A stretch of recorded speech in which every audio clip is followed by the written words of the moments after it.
तो क्या हालचाल दोस्तों, मेरा नाम है वसीम। आप देख रहे हैं बॉस रिएक्शन। आज हमारे वीडियो का जो टॉपिक होने वाला है वो है दरियाए फुरात पे कि वो कितना सूख चुका है। इसे कहा जाता है कि एक क़यामत की निशानियों में से सबसे बड़ी निशानी इसको कहा जाता है। तो चलिए हम पहले इसे देखते हैं, फिर हम आगे बात करेंगे। अस्सलामुअलैकुम दोस्तों, मेरा नाम है हसीब शफकत और आप देख रहे हैं हसी टीवी। इस तस्वीर को ज़रा गौर से देखें। 2019 में पानी के दरमियान मौजूद पिलर्स दरिया में पानी की मिकदार या फिर इसकी सतह को बता रहे हैं, जो अगले 2 साल के अंदर होते होते मुसलसल खुश्क हो रही है और ये क़यामत की एक अहम तरीन निशानी है। यह है दरियाए फरात। दरियाए फरात का खुश्क होना ही जंग हरमदून या फिर दुनिया की सबसे आखिरी जंग आर्मेगेडन के शुरू होने का आगाज़ है, जिसका वादा दुनिया के सबसे सच्चे इंसान हज़रत मोहम्मद सल्लल्लाहु अलैहि वसल्लम ने किया, जो हर सूरत पूरा होकर रहेगा।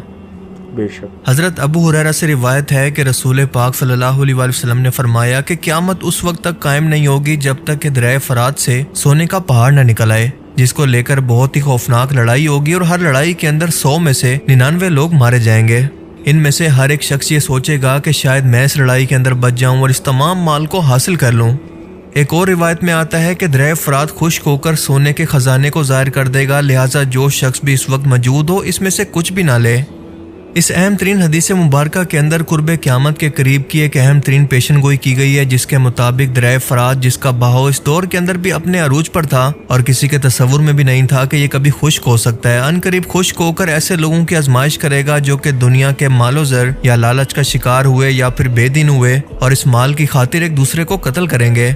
और ऐसे लोग जो कि रसूलुल्लाह सल्लल्लाहु अलैहि वसल्लम की हदीस मुबारका पर वैसे ही अमल करेंगे जैसा कि आपने फरमाया कि इस माल में से कुछ भी मत लेना। ये आजमाइश इन दोनों ग्रोहों को बिल्कुल अलग अलग कर देगी। इस पेशन गोई को समझने से पहले दरियाए फरात की तारीख और इसकी अहमियत को समझना इंतहाई ज़रूरी है। फरात यानी साफ पानी।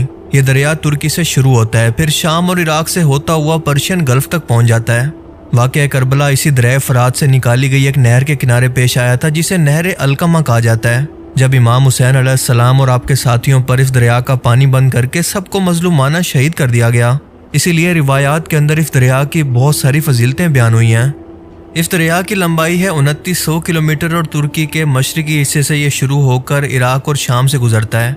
दरियाए फरात और दरियाए दजला एक दूसरे के मतवाजी हैं और ये दोनों दरिया पर्शियन गल्फ के नज़दीक एक दूसरे से मिलते हैं और इसके बाद इसे शतुल अरब कहते हैं। यही दरिया ईरान और इराक का बॉर्डर है। फरात और दजला की वजह से इस इलाके की सरजमीन जरखेज़ है और ये ज़मीन बैनुन नहरीन के नाम से मशहूर है। ये सरजमीन इंसानी तहजीब का मरकज़ रही है और तारीख के अंदर मुख्तलिफ तहजीबों को इस सरजमीन के अंदर काफ़ी तरक्की हासिल हुई। मिसाल के तौर पर बाबुल के कदीमी दारुल खिलाफा की बुनियाद भी दरियाए फरात के इसी किनारे पर रखी गई। बाज़ रिवायात के मुताबिक फरात एक मुकद्दस और बाफजीलत दरिया है, जिसके अंदर जन्नत का पानी शामिल है, जो 7वें आसमान पर मौजूद एक बहुत बड़े दरख्त सिदरतुल मुंतहा की जड़ों से आ रहा है। साइंटिफिकली तौर पर आज ये बात साबित करना मुश्किल है कि 7 आसमानों पर मौजूद सिदरतुल मुंतहा से ये किस मीडियम के जरिए या फिर किस पाइप के जरिए ये पानी ज़मीन के अंदर पहुंच रहा है। ये बात तो अल्लाह ही बेहतर जानता है, लेकिन शायद आने वाले वक्तों के अंदर हम इसकी साइंस को भी दरियाफ्त कर लें। इंटरनेट पर दरियाए फरात के खुश्क होने से मुतल्लिक बहुत सारे दावे मौजूद हैं कि कहीं पर तो कोई शख्स ये कह रहा है कि वो सोने का पहाड़ इंसानों को मिल गया जिसके बारे में ये पेशन गोई की गई थी, और किसी का कहना है कि यहाँ से दरियाफ्त होने वाला तेल या उस तेल से हासिल होने वाली दौलत दरअसल एब्स्ट्रैक्ट मानों के अंदर या मिसाल के तौर पर समझाने के लिए सोने का पहाड़ कहकर बयान की गई थी। तो कोई दरियाए फरात के खुश्क होने वाले इलाकों से मिलने वाले इस पुरअसरार शहर को सोने के एक पहाड़ से तशबीह दे रहे हैं। जून 2022 को ये खबर आई कि इराक के अंदर इन्वायरमेंट की तब्दीली के 6 साल के बाद दरियाए दजला के खुश्क होने से 3500 साल पुरानी एक बस्ती दरियाफ्त हुई है और माहिरीन आसार कदीमा के मुताबिक दरियाए दजला के खुश्क होने के बाद जाहिर होने वाली ये बस्ती 1275 से लेकर 1475 कबले मसीह के दरमियान कायम हुई थी। ये बस्ती जल्जले से तबाह हुई थी। बाबुल इराक का ये शहर दुनिया का सबसे पहला मेट्रोपॉलिटन शहर था, जिसे मेसोपोटामिया भी कहते हैं, लेकिन बाबुल अब खंडरात बन चुका है। बगदाद से 100 किलोमीटर दूर दरियाए फरात के किनारे पर वाक़या यह इंसानी तारीख का पहला शहर था, जिसकी आबादी थी तकरीबन 2 लाख से भी ज़्यादा। 4000 साल कबले मसीह की तहरीरों के अंदर भी इस शहर का तस्करा मिलता है। तौरात के मुताबिक हज़रत आदम अलैहिस्सलाम बाबुल इराक के अंदर ही रहते थे। जब काबिल ने हाबिल को कत्ल किया तो काबिल अपने अहलो अयाल के साथ भागकर बाबुल के पहाड़ों में चला गया, तो इस जगह का नाम पड़ गया बाबुल, जिसके मायने है जुदाई। फिर जब हज़रत इदरीस अलैहिस्सलाम मबूस हुए तो दूसरी जानिब काबिल की औलाद भी बढ़ गई, तो इसने पहाड़ों से नीचे उतरकर बहुत ही फसाद बर्पा किया, लेकिन इसके अंदर नेक लोग भी शामिल हो गए। तो हज़रत इदरीस अलैहिस्सलाम ने अल्लाह से दुआ की कि इन्हें भी एक ऐसी सरजमीन अता करें जिसके अंदर बाबुल की सरजमीन की तरह एक दरिया बहता हो। मिस्र पहुंचकर इन लोगों ने इस जगह का नाम रखा बेबलियन, जिसके मायने है अच्छी जुदाई या अच्छी फरकत। कुछ लोग इन खंडरात को ही सोने के पहाड़ से तशबीह देते हैं, जिसके मुताबिक ये माहिरीन आसार कदीमा के लिए एक सोने के पहाड़ जैसा है, पर ऐसा बिल्कुल नहीं है। इस शहर की दरियाफ्त एक अहम खोज तो है, पर इसका रसूलुल्लाह सल्लल्लाहु अलैहि वसल्लम की पेशन गोई से कोई ताल्लुक नहीं। तुर्किया और शाम ने दरिया फरात पर बहुत सारे डैम बना रखे हैं, जिसकी वजह से इसके पानी का लेवल मुसलसल कम हो रहा है।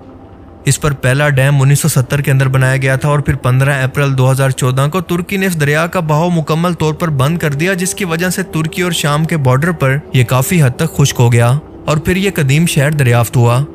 अब बाबुल शहर क्योंकि पुरानी हुकूमतों का मरकज था, लिहाजा कुछ लोगों को उम्मीद है कि यहाँ पर दफन कोई बहुत बड़ा सोने का खजाना इस शहर के नीचे मौजूद हो सकता है।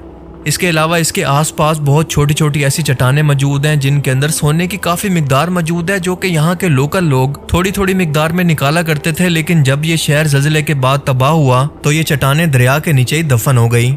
इसलिए आज भी दरिया फरात के नीचे मौजूद इन चट्टानों से बहुत मामूली मिकदार के अंदर सोना निकाला जाता है, जिसे बुनियाद बनाकर इस पेशन गोई को सच बताया जा रहा है, लेकिन ऐसा नहीं है। और अब तक कहीं से भी दरिया फरात से सोने के पहाड़ या बहुत ज्यादा मिकदार के अंदर सोने के पहाड़ या फिर खजाने के मिलने की तस्दीक नहीं हो सकी।